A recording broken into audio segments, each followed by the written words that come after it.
Good afternoon, comrades. Today, I would like to speak on a very important subject.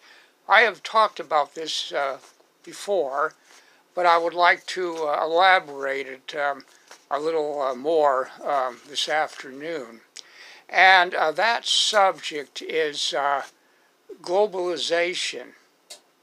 Now, we are living today in a world that is rapidly moving towards a totally integrated economic system.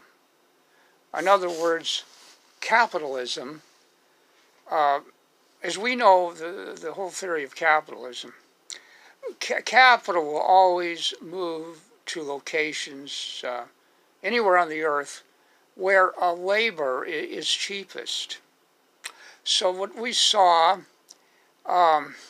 in the period after the Second World War, capitalism, American capitalism particularly, would move to countries that were cheaper as far as manufacturing the labor. Like we went to Japan first. Remember the Japanese transistor radios, and then there was Japanese cars.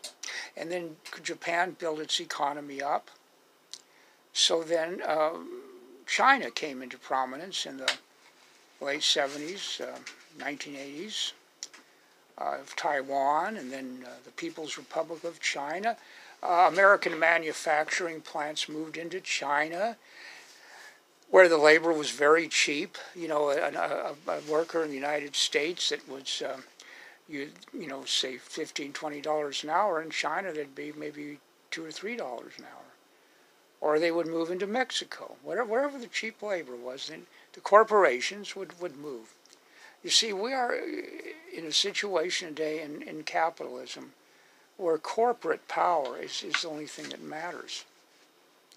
That's why the globalization that we are experiencing today is taking place in the framework of corporate finance capitalism. Now, I am not in favor of that kind of globalization. The globalization that I would be in favor of is socialist globalization. The barter system, non-usury based, okay? And then it would be a win-win situation for all countries. Now, what is the possibility of this coming about?